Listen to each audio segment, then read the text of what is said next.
Now, I'm going to start with the dreaded S Corp. A lot of you who follow me and hear me talk, I often say it's not my favorite.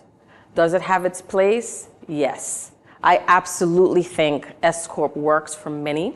And you're going to hear from many speakers today who may tie into that, share one or two stories or an example of what strategies can go well with an S Corp. I don't 100% hate them, but again, they're challenging. And I'm going to share some of the examples that I've seen this past tax season just to make it relevant. All right, so let's get into it. Of course, our disclaimer, this is not tax advice for you personally, etc., but I know I'm speaking to professionals and you know of our disclaimer. A little bit about my background. You know, I've been speaking a while on tax topics. I've done things as real estate related. Should I sell my home or should I rent it? And talking about extraordinary strategies because we don't want to be ordinary, and teaching you how to plan and so forth. I talk about natural disasters and many other topics. So I'm qualified. And yes, the IRS has given me their thumbs up as well as NASBA for live presentations. So I'm pretty much going to stick on this slide. I don't really have to go through, many slides. As I said, we're speaking to professionals, but as you know, professionals are not perfect. And what I find when I created the platform is when we're teaching other professionals, or they take these courses on planning, they take courses on representation, but a lot of them don't really understand a lot of basics when it comes to taxes. Some of them, I cringe when I look at the preparation of the return that came in with the problem, and it hurts particularly worse when it's an EA, a CPA, or a JD. People who've put years of studies and skill into what they're doing, and they still prepare incorrect returns. I'm trying to tie the whole thing together so we get a better understanding. So I'm going to talk a little bit and introduce why an S Corp in the first place, why people choose it. I'm going to show you the objectives and make sure we hit all of them. We know about the eligibility, but we're just going to briefly go through what those are. We may analyze a tax return. I may change it into a little, hey, what would you do when I show you some of the examples from tax season. There's late election, of course. Sometimes we have to, wait a minute, maybe 2 years ago, I should have been an S Corp. And they heard it on TikTok, might as well be an S Corp, right? So we're gonna talk about that. So some of the state issues that come out of being an S Corp. What does the bookkeeping really look like? So I remember when I came into taxes and I started trying to figure out, do I start over? Is this a new entity? What does my books look like? So we're gonna touch on that a little bit. Tracking basis, always fun. Setting up the payroll, accountable plan. Will we get through all of this? I don't know. I'm going to try, but we have 50 minutes. And if anything, at least want to plant the seed so that you will go and do further research and make sure you fully understand this before we plan and before we represent, because we could make it worse. Seen it. Okay. So understand the basics for resolution and representation work. So when we do resolution and representation, as I said, analyze that tax return, but I always tell clients, what are your goals? I ask them first. I have to understand, what are you trying to do? Because that should dictate, not the tax. A lot of people say, I want to save tax, I want to say I'm paying too much tax, but yeah, you can't understand staying on payroll. So you know what? No S Corp for you. I'm going to revoke your S Corp. I'm going to put you in the corner, and you're going to sit there for 5 years because you can't elect it again for 5 years. So they don't know how to behave with that. All right. So who should do the tracking of the basis? Technically, it is the taxpayer's responsibility, but we already know they're not going to know. A lot of you have software, just flip the switch and start tracking the basis, because it will help the tax practitioner, the client in the first place. And what's gonna happen is they're gonna come to you eventually and ask you, what is the basis? What is that? I don't know what that is. And especially when they get ready to sell or do something else and changing their setup. Now, payroll and reasonable comp. We have to discuss that when it comes to S Corp. Because I've seen this where they're telling you S Corp is best for you. You're paying too much self-employment tax. Let's elect S Corp. And then they go on their merry way. They ghost the client. The client comes, I'm supposed to be on payroll? Okay. And so how do you come up with reasonable compensation? So there are tools. You hear different, some people just say a third, meaning a third payroll, a third my expenses, and a third something else, right? Your distributions and so forth, and that the IRS will leave you alone. I've had a plastic surgeon client paying himself $30,000 a year. Like, what hospital would hire you at that? I'm sure you wouldn't, but they commingle, plus they owe the IRS almost $500,000 already. So you can see the bad habits. And all the time, all they're trying to do is save tax when they should just have a quality plan and minimize the tax instead of not filing, mingling and trying to deduct this and that and the other thing. Some of them are not paying into the system for Social Security. I get it, but that causes the problem. All right, accountable plan, that's fun. So every time you say you have accountable, that's one of the first things I ask as part of a nice tax planning strategy. Because the idea being this, when you're in business in general, sole proprietor, SMLLC, S Corp election, you want to convert as many personal expenses into business expenses as possible legally. You're already paying the mortgage or the rent. Can we get some home office? Might as well, but let's do it the right way. Can we, my kid want to go to the prom. So how can I get money into my kid's hands? Oh, do this in the business or do that. And then we have Timlin who's going to speak on that a little bit more detail of a good way to do that and document properly. And that's getting money out of the business legally. But they have to do something legitimate and so forth. So we need an accountable plan. These comminglers are coming in and they need to get money out. And so, we need to get money out of the business, so you do a reimbursement. When you're a corporation, and some people think it's only S Corp, but C Corps too need a accountable plan. And by the way, C Corps need reasonable compensation, and a lot of people don't know that. I'm like, why wouldn't you know that? So the C Corp is trying to do the opposite of the S Corp. The S Corp wants to keep the salary as low as possible to save on the FICA. The C Corp is trying to make the salary as high as possible to not pay double taxation, so they don't have to take out a dividend. That's the difference. And so some of them pay whatever they want and so forth. No, but it has to make sense and be in relation to the task you're performing in the business. Now, at the end of the day, we might say, a lot of them come into my business and they surpass the benefit of the S Corp, and it's time to revoke it. When you revoke an S Corp, what happens? What kind of entity are you? You're automatically a C corporation. You're automatically a C corporation, and if you don't like that, you're going to have to file 8832 to switch you back to SMLLC if that's what you are, or MMLLC, or something of that nature. So be careful of revoking it, and be careful of the timing of some of these things too. When you elect the S Corp, it has to be at a certain time frame, and otherwise you're going to find yourself filing 2 sets of tax returns. Hey, I did it in June, but January through June, I'm a Schedule C, and then from July through December, I'm an S Corp. So now you have an extra tax return to do. And now you have to balance out the numbers. Where did you earn what, when, where, and how, and all of that. And it's just too much. So timing is everything when these people do this. So I want to take a pause so that we take this off and I can get my laptop. And I want to ask you some specific questions about S Corps. Yeah. Sorry, guys. It's kind of hard when you don't have your notes. It really is hard because I want to remember I hit everything, but so I'm might be out of order. So yeah, you can tap me later. It's okay? Okay. So Should I just unplug it? It's okay, right? Yes. I mean, I may come back and show the summary page just to make sure we hit all the things, but just I want to take my examples.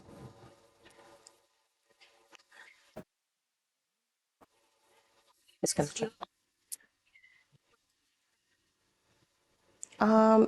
you can now because yeah, this is part is done.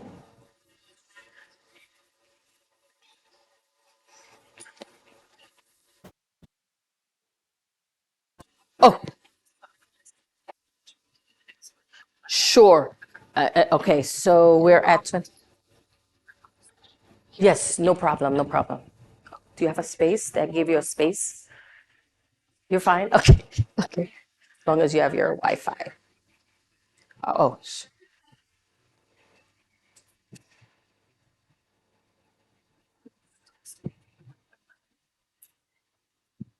I'm hearing that this is kind of loose, this table. Can, yeah, if you can be careful.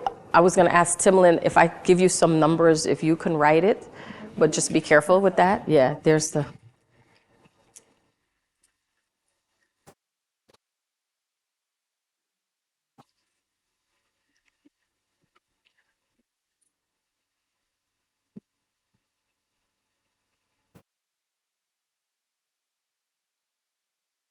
So I shouldn't be more than, they are? Oh, God. So our timing. So I need to be in 50 minutes. So how good am I? Am I good? I can put maybe, I'm going to try to do 3, but we can always, we'll be fine. All right? We'll, yeah. I'm only saying that for the IRS reason. So that I just want to make sure people get their credits or whatever. All right. Let me see.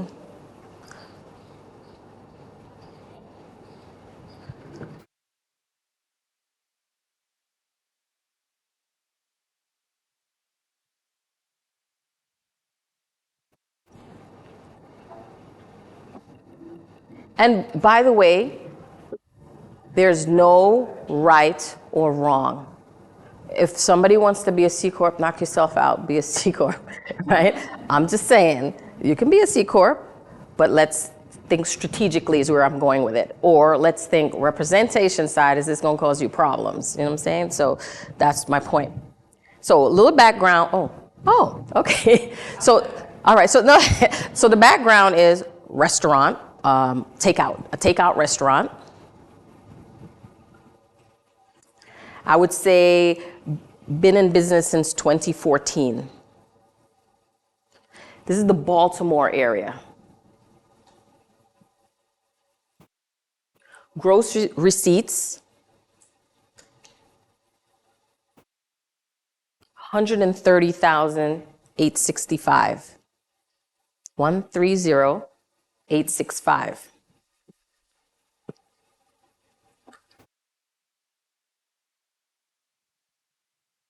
Interestingly enough, okay, you see how it says 2014? I think she's been in business before that, but whomever elected her in 2014 to be an S Corp. So just to clarify that. Reasonable comp, well, comp, for the one officer, one shareholder, 14,400.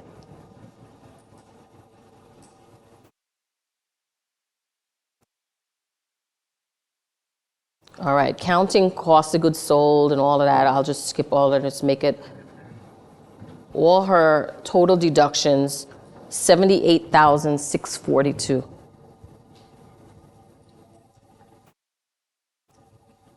Ordinary income, so the net profit, $390. Net profit.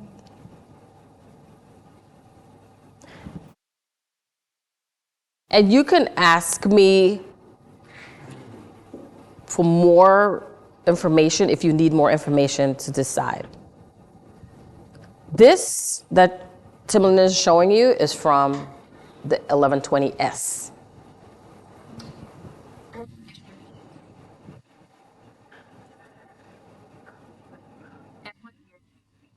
So I'm looking at a 2017 return because she came in as a representation client. She owed the IRS $35,000-ish. No distributions. No distributions. At least, if they were, it's not on here. So let's clarify that. So we'll go with none. We'll go with none. She came in as she owes the IRS $35,000. I'm trying to remember. It's under her personal social security number that she owed the $35,000, not the S Corp. The S Corp didn't owe anything, as we know. But it could if it had like late penalties and so forth adding up.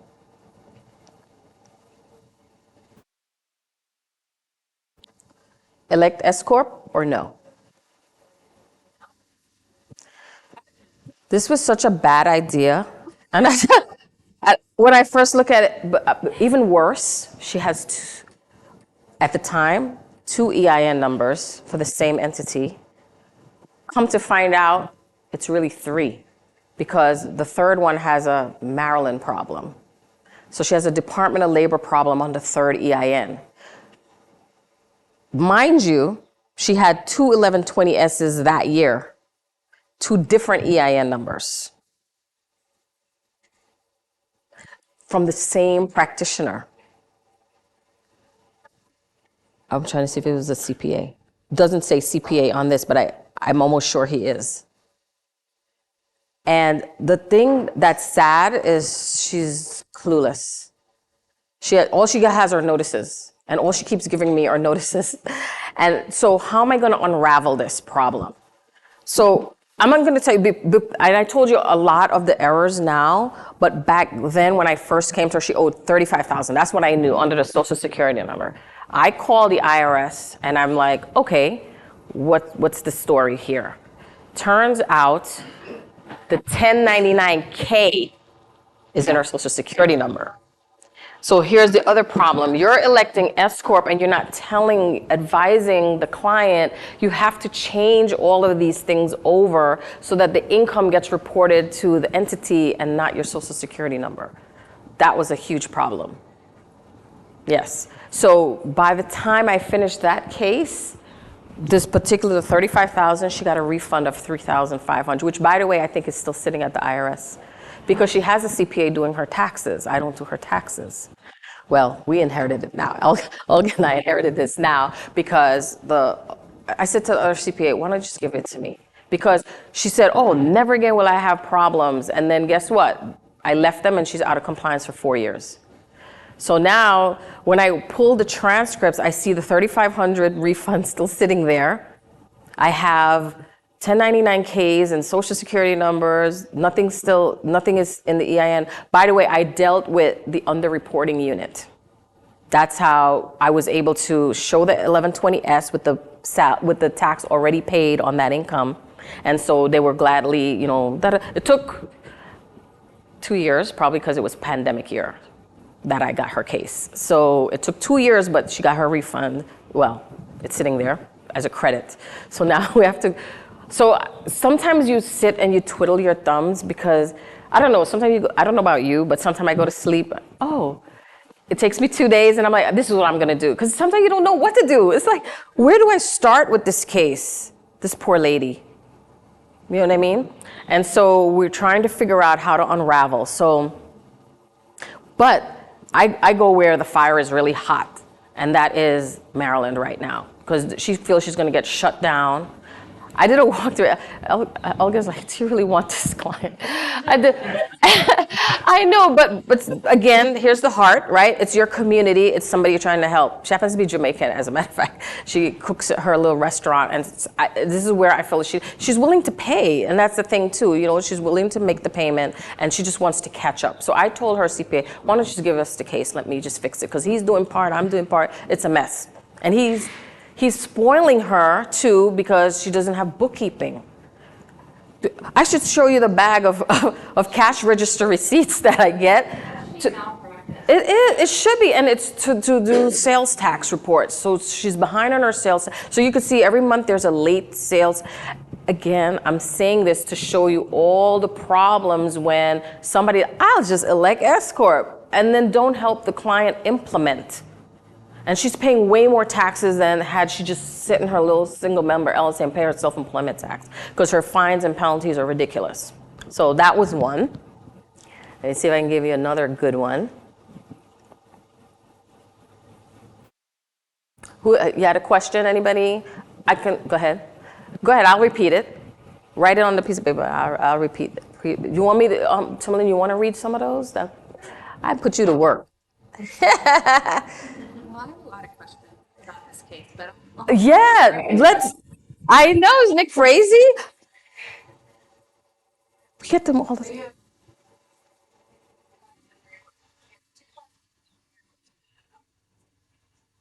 You pick the first one.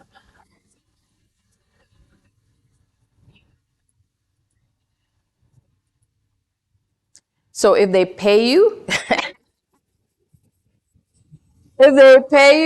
so did you pick up her question, or should I repeat it? So all the way to the beginning, or you're going to do that client a disservice.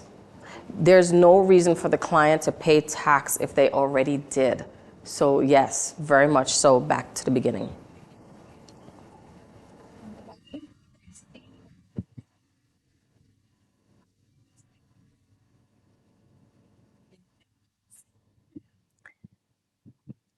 Okay, so we already know the Schedule C filer is the most audited of all taxpayers. The C Corp gets audited quite a bit too. This S Corp is pretty much in a safe zone, except certain things are kind of popping up now, like the no basis, no tracking basis, no reasonable comp, no accountable plan, because they know people are trying to learn tricks around that S Corp. But in the C Corp, so Antonio and I happen to be in a C Corp audit right now. The client had no reasonable comp, but guess what? Paid buku dollars on a $749,000 distribution. So some of it should have been reasonable comp at a lower rate than that, because that double taxation. The C Corp paid it, and then it went over to the 1040 and he paid taxes again. Somebody, I don't know if it was him or somebody was smart enough to make him a C Corp, in my opinion. He grossed $5.4 million that year. And I don't think, so what do people misunderstand about the S Corp? Yes, you'll save on the self-employment tax to an extent, but not the income tax. They're not looking at that income tax rate that's going to happen on the 1040 side. I have clients in S Corps in a higher tax bracket than the flat 21%. That's the problem. And they're not doing anything to lower that taxable income to bring the rate down. so this person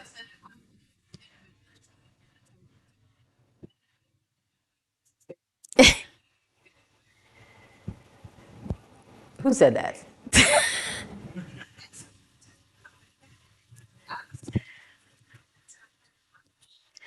Correct, but you only have to do them if their assets are 250 or greater, and or gross revenue.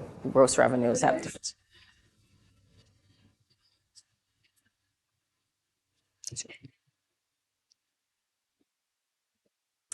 So I have done that, believe it or not, when they're clueless about their balance sheet. Then I said, just leave it off, and we have to fix that though. You cannot stay in this practice and not fix this balance sheet. So, okay, how do we do that?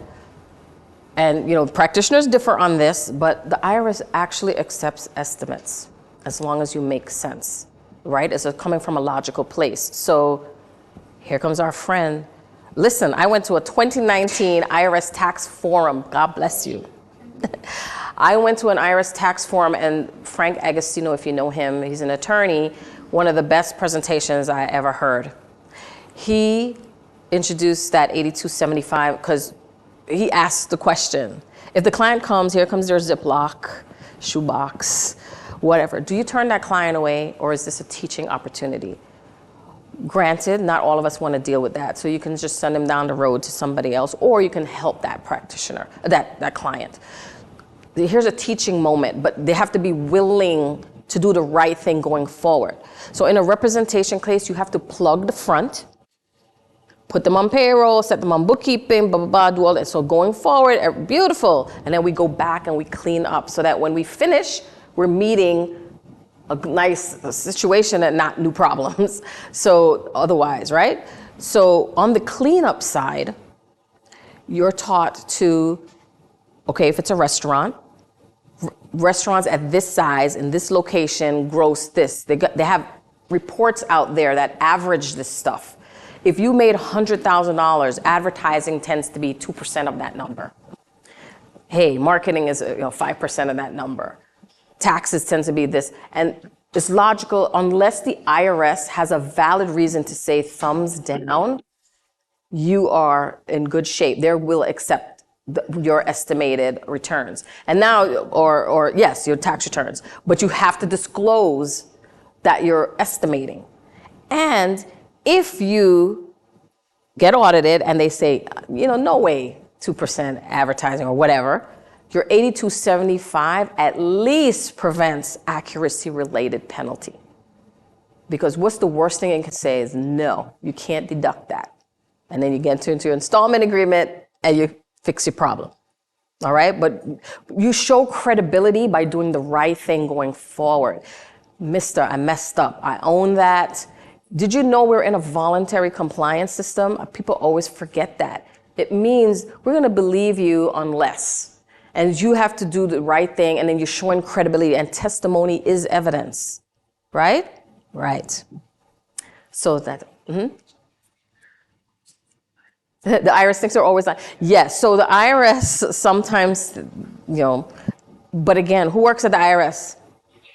People. You're going to hear me say that over and over again, because it's going to be what that agent thinks, or that agent's going to think differently, or this one is going to think differently. That's why the people skill is so important when you're doing representation work and planning work for that matter. Yeah. Yeah. Who is responsible for tracking basis, the client or the tax pro? So we had said, good morning, welcome. We had said the client is responsible, but they're not doing it. So at a minimum, the tax pro should advise, but most tax softwares or quality ones track basis. So just flip the switch and start tracking the basis. Yes, I would charge to track basis. I would. It's additional work when you're doing a corporate tax return. We all know that. Okay, so I've addressed those questions. Let me see. Can we pause a second? Let me get another example. And I know there are a lot of questions on that first example. And there's just so many. They're so juicy, some of them. I'm just like, which one can I tell you about? Here's a good one. I fired this client, though. I fired him for different reasons. Well, Lynette will know. Lynette worked on this guy. Yes, I'm going to give you some numbers. I am going to give you some numbers. I'm trying to see which year should I give you. Let's give you this one. So, little background. This is a married filing joint chiropractor.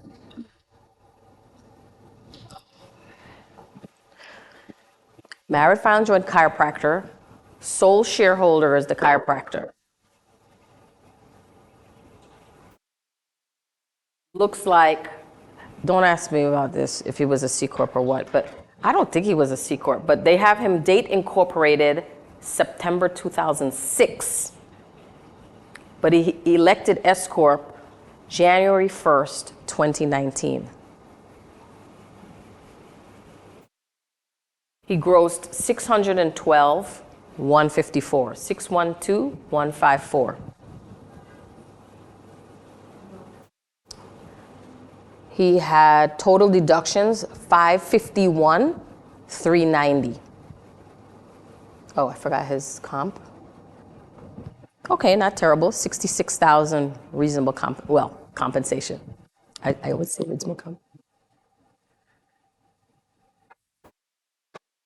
and his gross income, net, 57,310.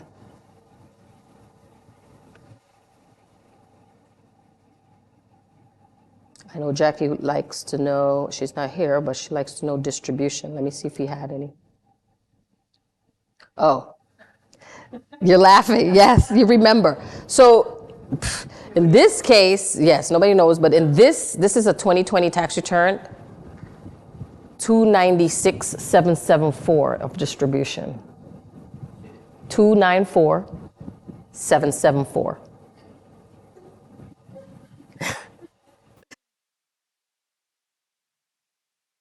$296,774.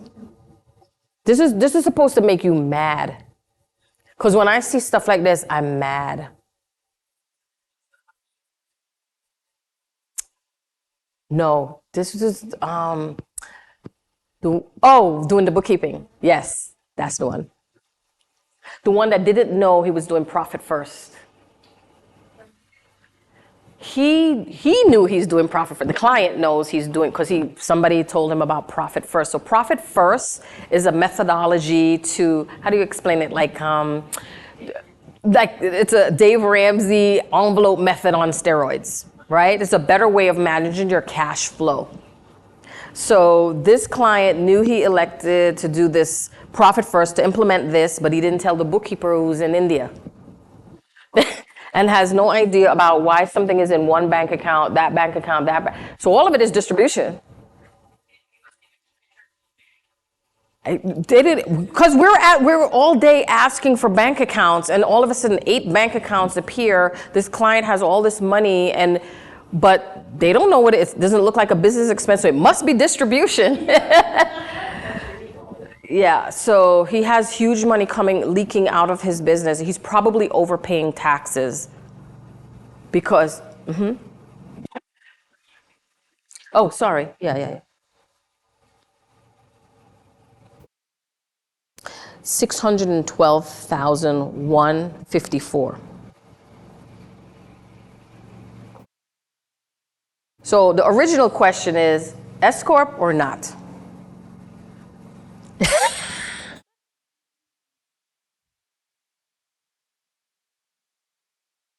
I know. I'm gonna tell you why I fired him. Yes, you guys see this. And I apologize, it's because I didn't redact, so I couldn't just throw it up, but so we put Timlin to work. I fired him because he kept picking our brains for free to tell his offshore bookkeeper what to do. And we were cordial and nice in the beginning. Lynette wrote these beautiful paragraphs telling them this and that, and that's why this number is, and this doesn't look right to me. But eventually we saw what he was doing, and it was just like, see ya. Hate to be ya. I'm not your accountant anymore. We kept saying, we're not your accountant, we're your tax preparer. It's different. If you want somebody else to be your bookkeeper, that's fine, all day, all night. S Corp or not? Let's say this was on a Schedule C, right? 612, well, obviously add back the 66,000.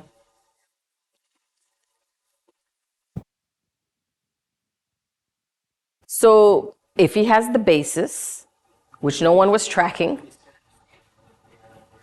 Oh, I got you, right. So on that gross, right, he would have 612, but his net income, you should be looking at the 57,000. That's what it. But we don't even know if that's right. That's the problem. But that's cash, not necessarily income.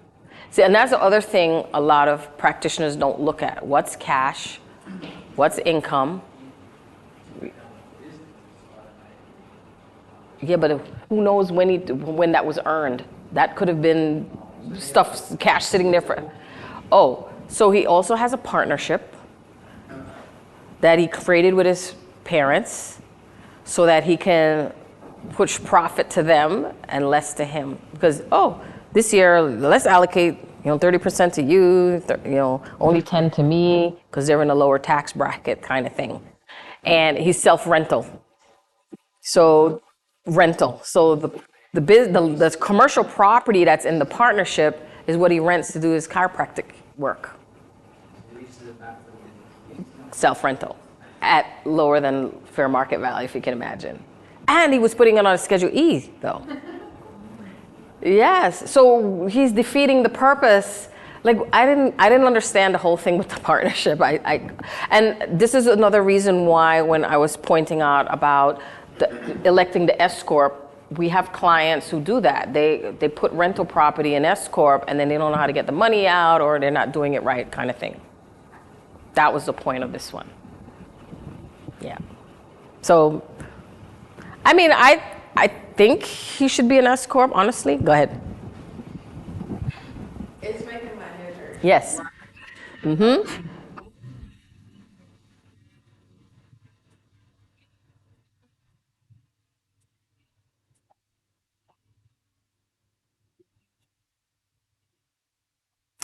Oh, I didn't prepare the. We did the preparation after his tax plan. I did it. Actually, he had somebody else do his tax plan, but he's very needy, and they probably got sick of him. And so he came to me. I said, okay, I'll look it over. I wanted to look over his tax plan. I charged him $3,000 to look over his tax plan to explain to him what they were telling him. And that's why we took it. And then the following year, when we did the taxes, that's when we started noticing all the problems, because we didn't know what his books were like. I was just straight up looking at his plan. But sometimes he's a nickel and dimer. He was cheap. He didn't want to pay. He just want to call you all day, all night. That's see, that resonated. She remembered that number. That's crazy, and that's, yeah, yeah. Was it a good idea to make it? Because why?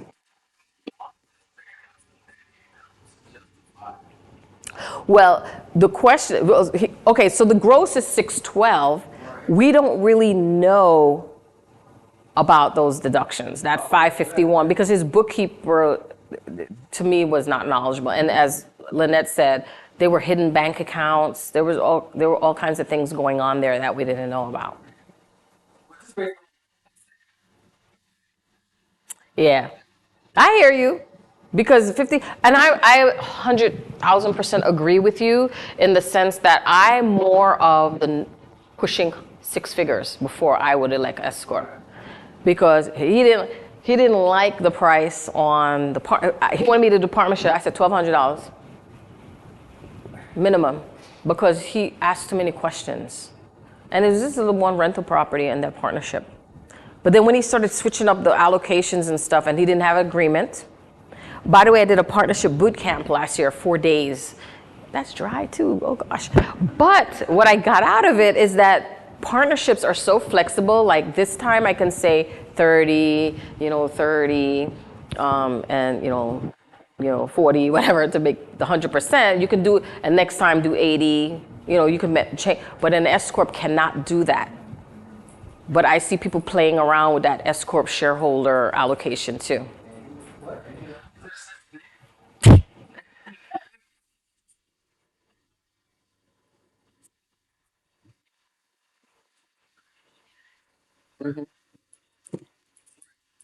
Yeah, they do it.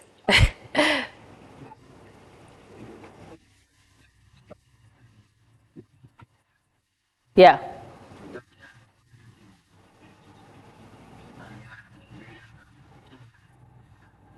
So distributions in an S corporation could be money you've accumulated over time. That's your basis. So as you have basis, you don't. So the IRS is going to tax you on your profit, whether you take the money out or not. So some people can just earn and earn and earn and not take it. So, but we feel that 296 is not correct. Him? No. Chiropractor. He has a real estate partnership. Yeah. Oh, 66,000. No, so he had payroll, whoever. Yeah, but he didn't do it himself. So somebody smart enough gave him that payroll. He didn't want to pay that. Trust me. He didn't want to pay. Yes.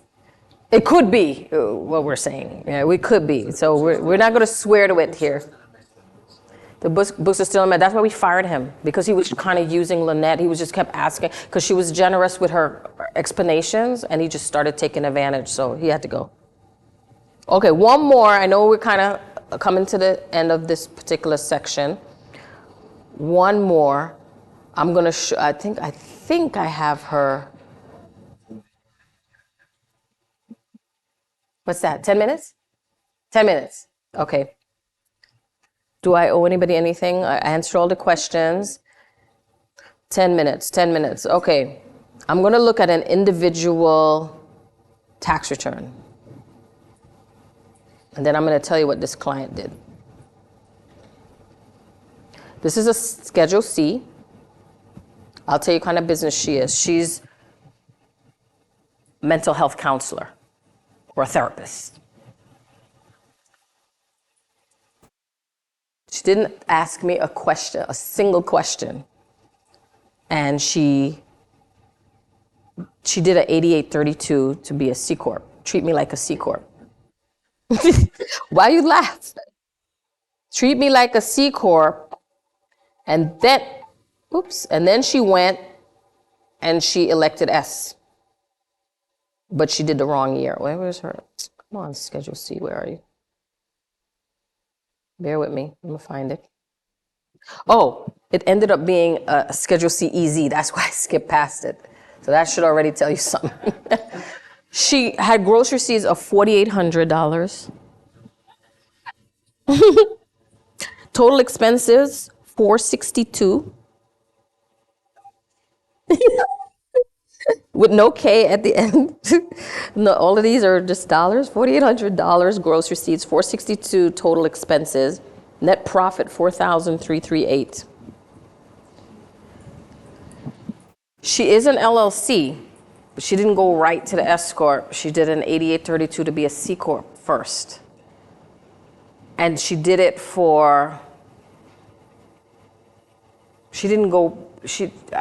Something was wrong with her year. I can't remember her details, but this is easy. S corp. And then she gets mad when I even want to charge her for this S corp return. Jamie does her taxes now. I don't know if Jamie fired her yet because I fired her. Well, she didn't like my prices, so she left because it's too much. See? That's what I'm saying. So Jamie, this is another CPA. She got the case and she said, but Angie's prices are very nice. So she expected her to charge her less than that. Wasn't going to happen. I don't know if she ended up doing it. So I think that one is easy, right? But she already did it. So she's in this further, she's on Social Security disability income. So the last one I did, yes, caused her to pay some taxes because she earned more than she's supposed to earn at that. So she was mad, and I said to her, well, don't make any money. That's the only, you cannot keep both. You cannot make a lot of money and be on disability income. Pick one, please. And that's it. So, all right, I think I've at my time. I bored you enough. Oh, well, question, come on.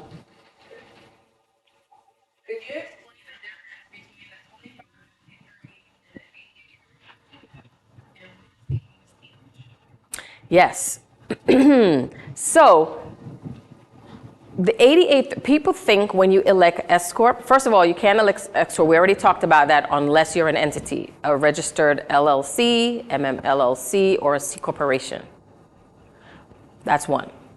Second of all, if you're going to elect S Corp, you do not need to do an 8832. The 8832, bless you, is switching your entity structure for some other reason. Example, let's say I'm a single member LLC. I elect S Corp directly. Forget about the 8832. and then, oh, times got hard, I'm not making any money, I want to go back. I revoke and we go back. You're automatically a C Corp, so you have to do that 8832 to switch your entity back to the minds of the IRS. Otherwise, they're going to see you as a C Corporation. It's just a rule. It's just a rule. You already changed that 8830, that 2553 automatically changed you to a C Corporation. You can't do anything about it. You're a corporation in the eyes of the IRS. Not statutorily. That's a different thing. And you have to look at that. That's why we work with attorneys. Your EAs, CPAs, you shouldn't be doing that kind of, you can tell them, hey, I think you should talk to an attorney, but this is something that you may decide you want to do with the state as well.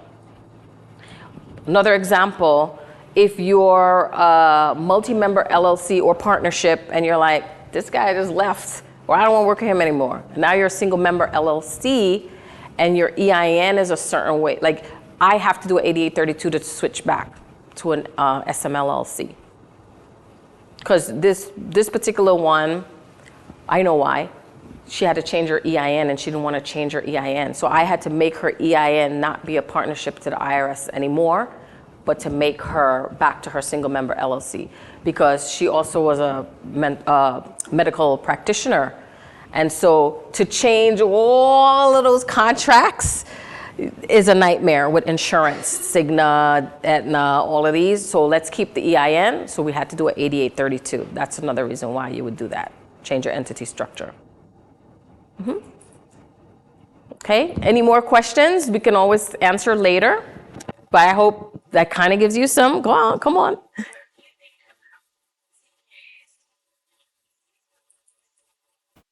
So CPAs forming LLCs for clients, in my opinion, and from my knowledge, is a no-no. It's practicing law. And I am under the understanding that EAs can do it. I think I've heard that before, but it's not advised. Depends on the state? Gotcha. Just like in some, all you can text Tennessee. So yeah, that makes sense. So that's another important thing. Know the rules for your particular credential in your particular state. So just like some states, you can't call yourself accounting in your name unless you're a CPA, right? Some states you have to be a PC or a PLLC, those types of things. So you have to be aware of all of that and what you're advising clients, right? Thank you so much for part one. I know hope I didn't kill you too much on, on our S Corps. All right. So we went through part one, and I just want to make sure we covered the objectives, which were, we learned what an S Corp election is. It is not an entity, it's a tax treatment, just so we get that really clear. And as these taxpayers come with their representation cases or their planning cases, we have to make sure we fully understand what the S Corp means. So we touched on that. We learned why taxpayers may make this election. A lot of them just want to save the self-employment tax, but it may or may not be appropriate for them, as you can see by some of the examples. Too early, too late, or time to get over that. You've been there, S Corp, too long, time to get out. We learned what could go wrong when election is not done correctly. So practitioners put them in these S Corp statuses and then they ghost them, or we don't do that, or you implement it yourself. And so problems come out of that. We learned about the requirements, who can be a shareholder, what we can do to make sure that this S Corp is in compliance. If you get audited, things can happen. And we learned what happens when the election ends. Hey, you're automatically a C Corporation. And if you don't like that, you're gonna have to do your Form 8832, switch back to wherever, and so forth. And so just wanna make sure that we've hit all those objectives, and of course, give us your feedback on the survey, and then we'll be good to go. Let's talk about some potential red flags with the S Corporation. We already named a few of them. No reasonable compensation. So here's a good one. So here's this client. What would you do? This client gives us, look, I'm your preparer. I'm not your accountant. Don't give me access to your QuickBooks. I want, print me a P&L and send it over, no problem, a balance sheet, ready to go. Don't give me access unless I ask you for it for some other reason and you're gonna pay me to go through it. Okay, so I have a P&L. I have an owner's compensation of $35,000. Nothing else, no wages, no nothing. I go and I prepare my 1120S according to the P&L, no problem. It was below 250, I don't have a balance sheet, I'm not worried, okay? I give the client, I think they're in a net loss or very low profit or whatever. First of all, they shouldn't be an S corp, but we're not gonna go there. We already talked about that. Client looks at the return, reviews it, comes back to me. I don't see the $15,000 that I pay that other guy.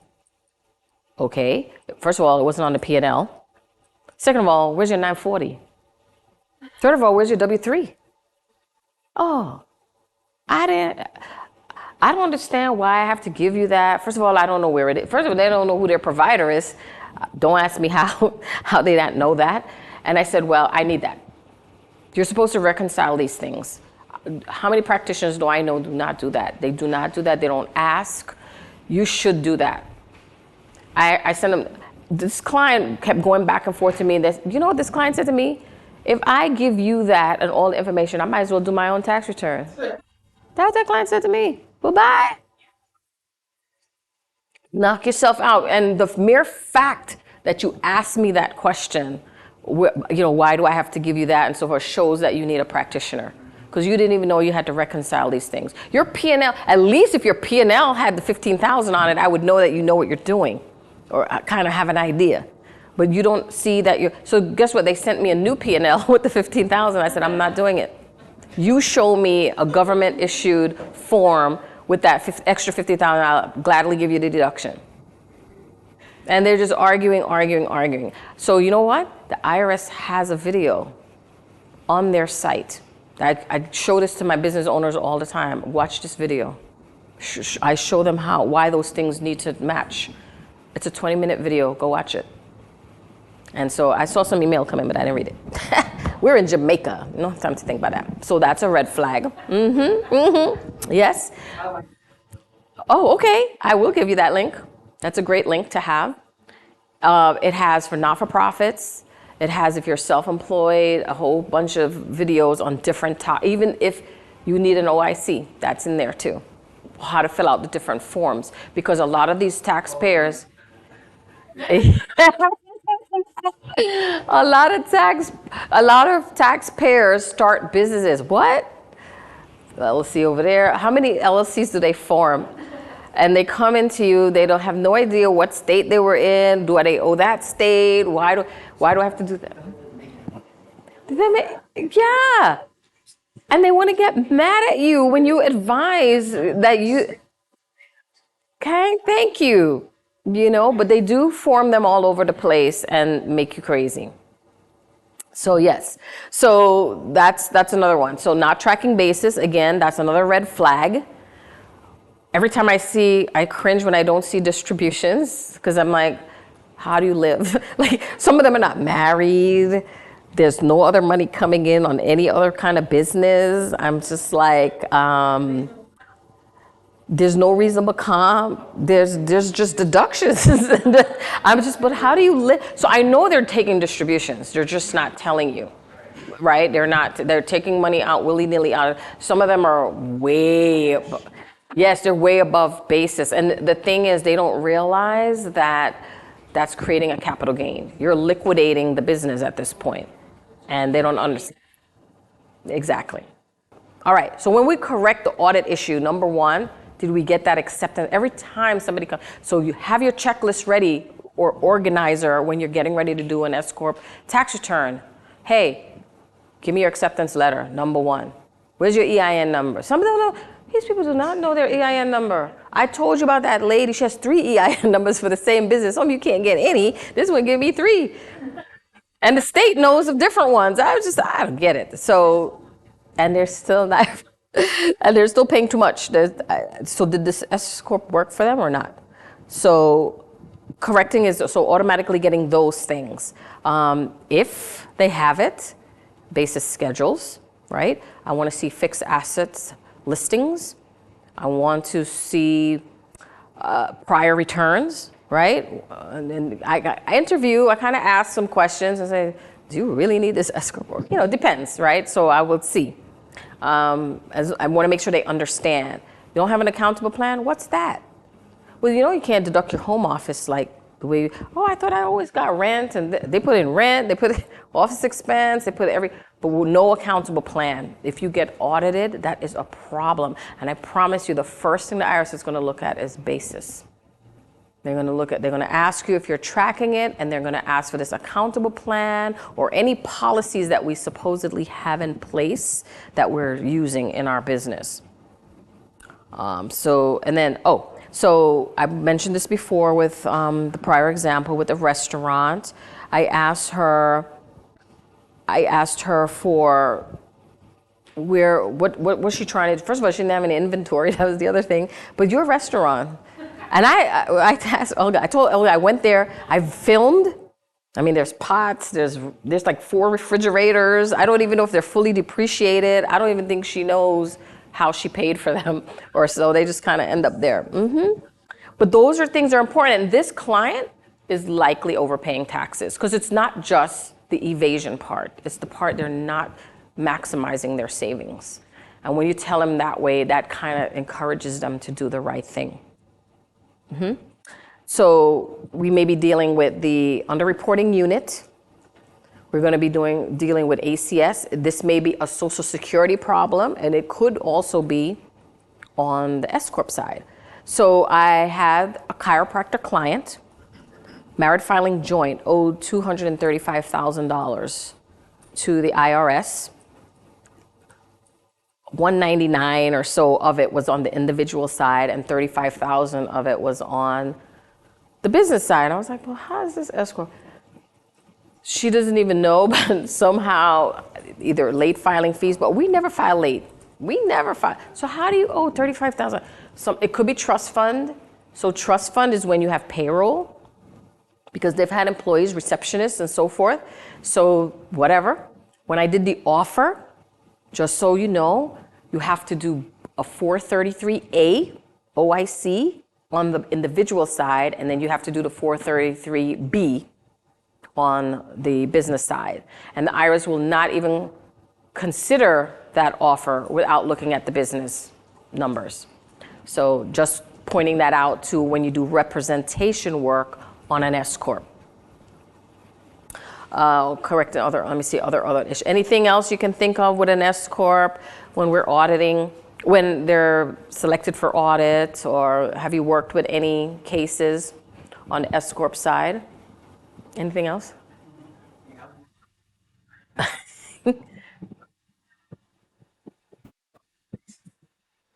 Disaster?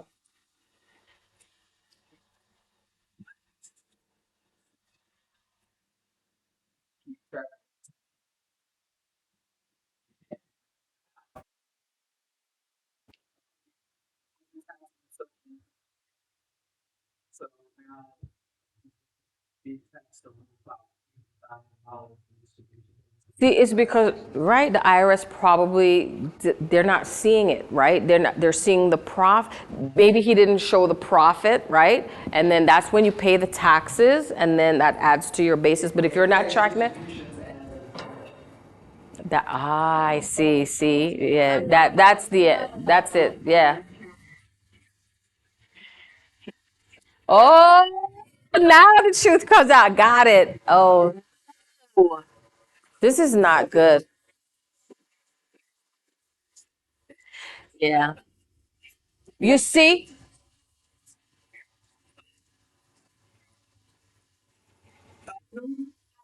Oh, yeah, well,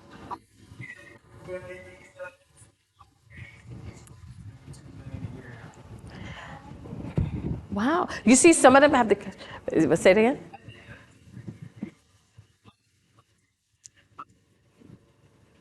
Wait. Oh, yeah.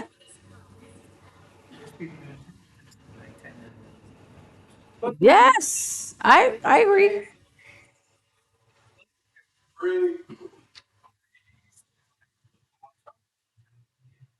Yeah, it's true. So, who works for the IRS? So the revenue agent, he just happens to have one who's going to work with him. So that could make a difference in how much you pay too. The revenue agent, some of them are arrogant. Some of them are really mean.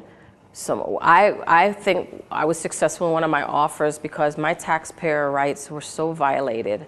And I wrote me a letter with several paragraphs of every single taxpayer right I felt was violated. From the time From the time I talked to that revenue officer, he tried to turn me against my client. Your client's lying to you.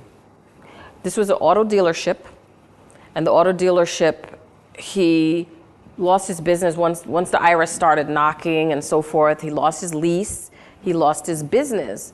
So the revenue officer, I said, he doesn't work anymore, so I'm trying to get me an offer here. This guy owes almost $500,000. And the RO said, oh, he's lying to you. I visited and I saw activity there. Now, I'm new to this client. I don't know. So I get on the phone with my client. I said, you better not be lying to me. I can't help you if you lie. What lie? I'm not lying. I subletted that place and had somebody else working there. So I'm just like, okay, so he gave me an answer. So now I start questioning my RO. And now I start listening to my client a little bit more and working his case. We settled at $20,000. That RO wanted him to sign over. He refinanced his house and took out, he had a check of $170,000 in his hand, and the IRS wanted him to sign it over to them because he owed $500,000, right? And they wanted that. Oh, we're first priority. I said, no, he took that money out to pay off a mortgage on a rental property. By the way, this guy's had equity. He had, property, he had his own home and whatever. So people told me, you're not gonna get an offer for this guy. For like everything you read, that's why I say every case is different. You gotta look at these cases. And you better believe I was gonna try anyway.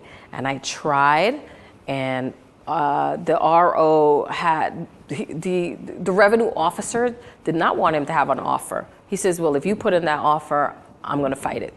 I'm gonna go upstairs to whomever, what your offer specialist, and I'm gonna fight my case. When I got that offer specialist on the phone, she was like, when I was an RO, I didn't do those things. Who works at the IRS? People. And I got her on my side right away. And I told her all the things he did. And I said, we're right to a speedy whatever. So originally when he hired me, it was for an audit reconsideration.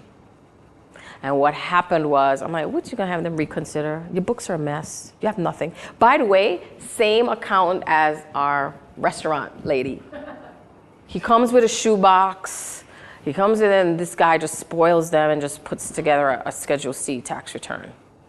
And he grossed like $800,000 on a Schedule C. So no real advising, nothing. And so I was gonna fight. I charged him $8,800 for that case. And he gladly paid because he had cash flow.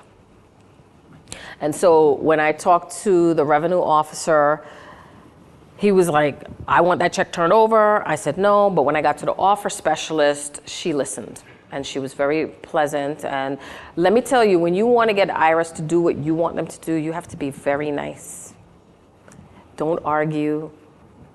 Be firm, because they will try to railroad you, but you should also put your foot down and advocate for your client. Don't be a wimp, but come with facts. Come with some sob story too, because sob story works, right? And so that's what that whole letter. And by the way, the $170,000, I dumbed it down. My client is 69 years old. The wife was 64, a retirement government worker. I did a nice chart. I started with 170, but then by the time the 5 years, I spent out their monthly living expenses over 5 years. And I dumbed that money down to probably $20,000 or a little less, and they took the $20,000 offer. I did 19 for him and 1,000 for the wife, because 1 year she was like married, filing separate or whatever, and so that made it go away. And the end. And we won that case, but probably took almost 2 years because it was pandemic also, but we won that case. So don't be afraid to fight. Use everything in the arsenal. Soft skills matter. Don't look at only the technical stuff and, the formula says, no, no offer. Fight it. All right? Because death, divorce, disaster, all those matter. So somebody in Nashville asked me, oh, what would you do with this case? Da, da, da. I don't think they're going to qualify. Well, what's their story? I don't know. Well, how did they get out of compliance? I don't know. Well, we got to ask.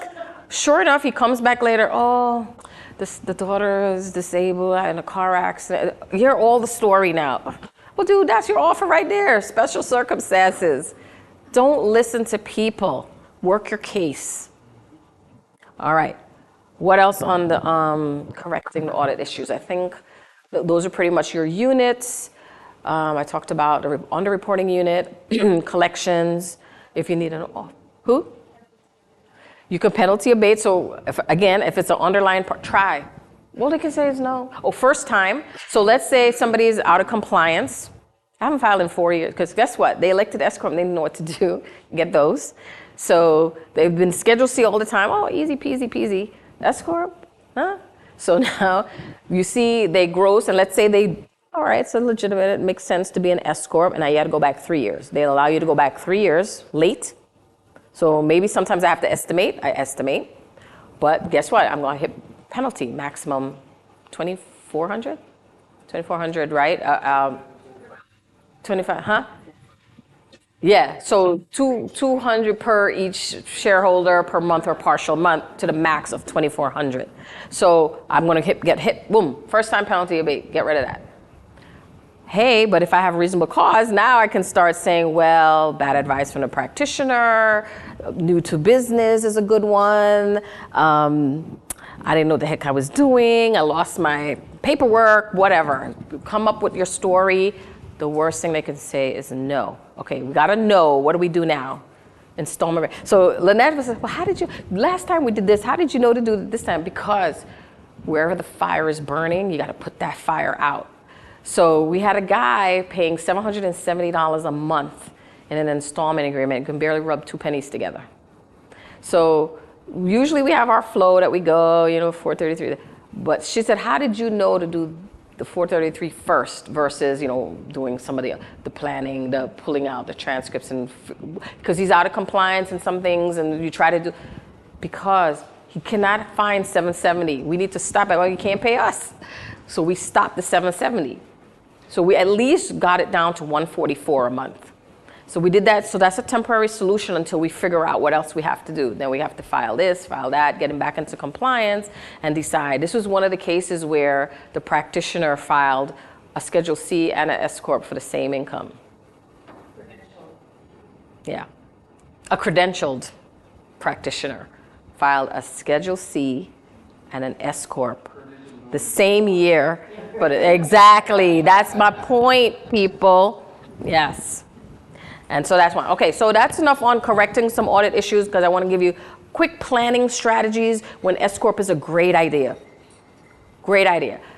Personally, I feel if you have an S corp and you have underage children and a spouse who you're going to have in your business, I would keep that. I would have a family management LLC, because you're going to maximize the savings when you hire your children down on your 1040. Well, how does that work? Well, got an attorney. We can get a nice agreement between the family management LLC and the S corp. So they're going to do the administrative stuff. They're going to post on Facebook and whatever they can do for you, whatever, shred this, shred that, file that, enter this here. They're going to do that, and you're going to pay them. But the S corp is going to pay the family management LLC, and then the family LLC is going to pay the children. That's how that moves. That money has to follow that audit trail from the business bank account S corp to the business bank account SMLC to the children's bank account. So children has to have their own bank account as well. And I'll not steal Timbaland's thunder. She's going to talk more about hiring family members.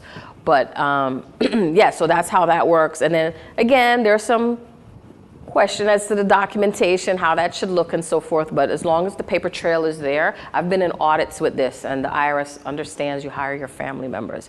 A lot of times I talk to things where I've been in the audit.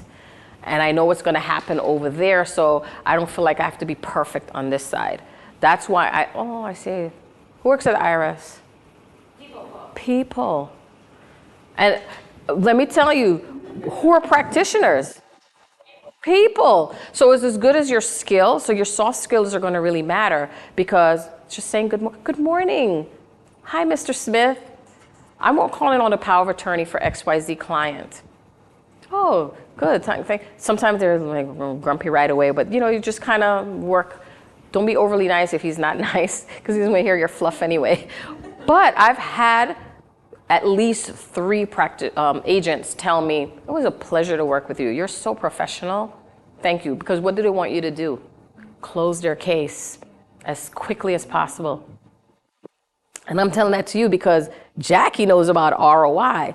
The quicker you turn your engagements around, the more it is in your pocket. Otherwise, emotionally, you're going to be drained, and then you didn't make any money off the case because you just spun your wheels so long.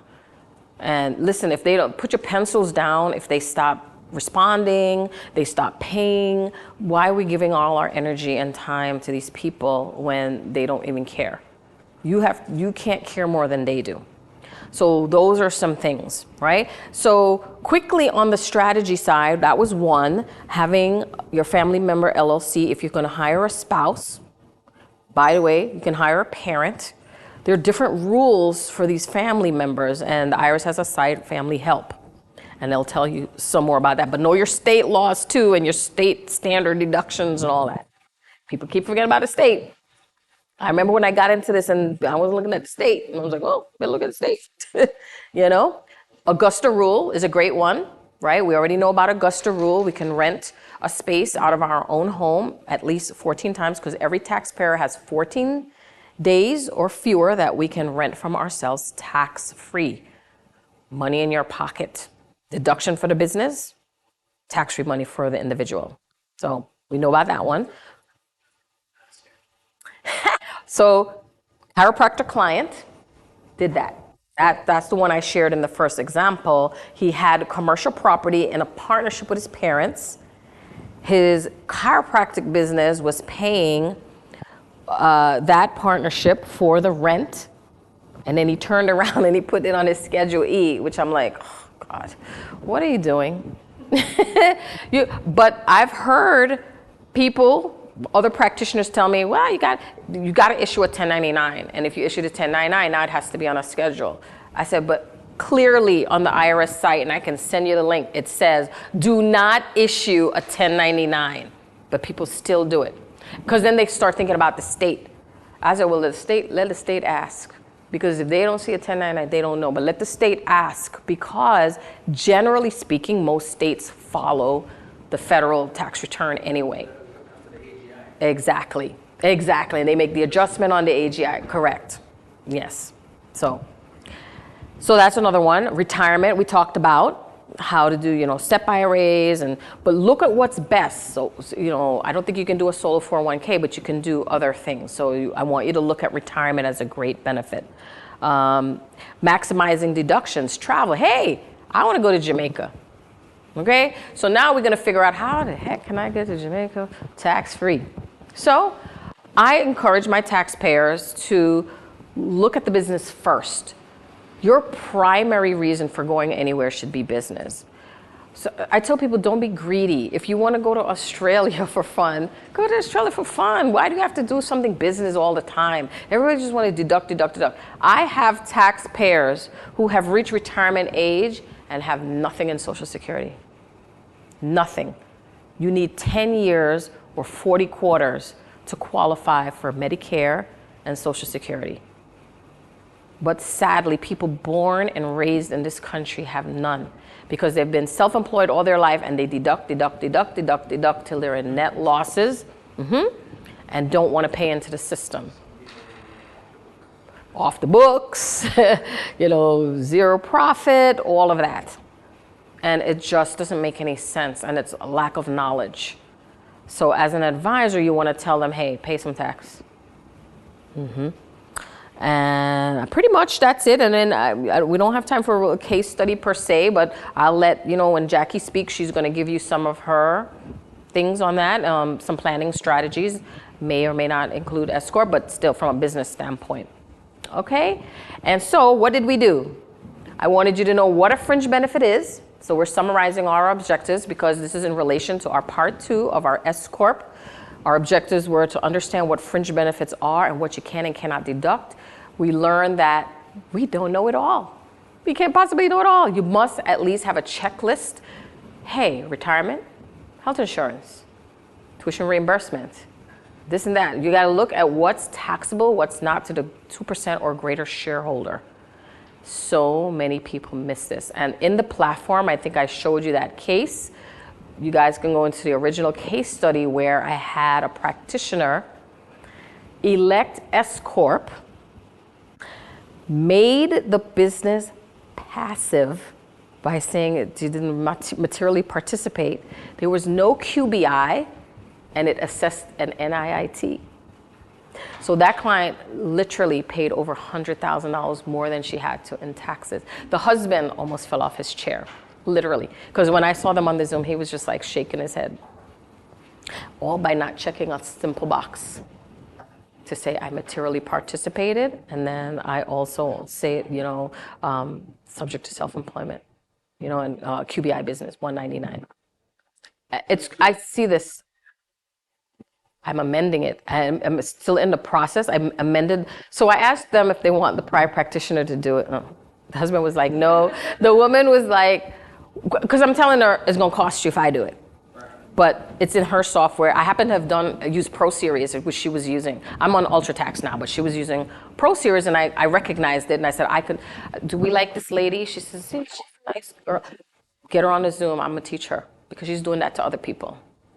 And so we got on, and I showed her what she did incorrectly, and how when it moved over to the 1040, she didn't check materially participated, and then it made it passive. And so we fixed that in 28. But guess what? This is 3 years, because when did the reform come out, right? So for 18, 19, and 20, all 3 years have to be amended. And it's bad. So, but she created an app and didn't get any R&D. So we're going to add some R&D.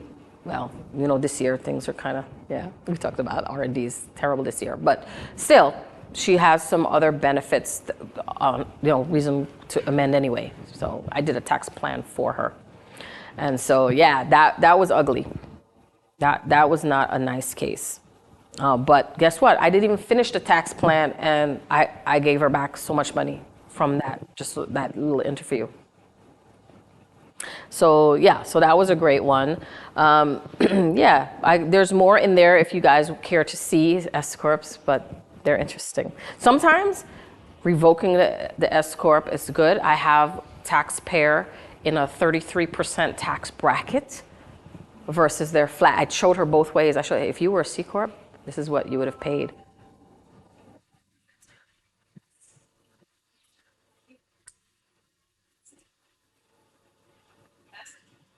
Mm-hmm. Extension to, mm-hmm. Mm-hmm.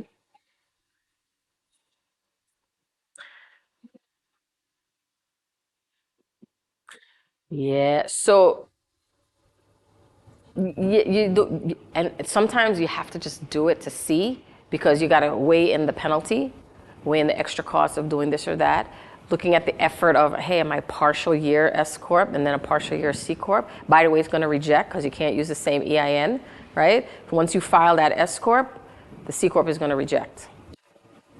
You can potentially abate that first time penalty, especially if this is late, the C Corp you end up choosing. So all of that has to be thought about. So you're right. It's like you can't just say, let's elect S Corp, and now it's August 15th. And now they don't realize you have partial year stuff to do. That's the point.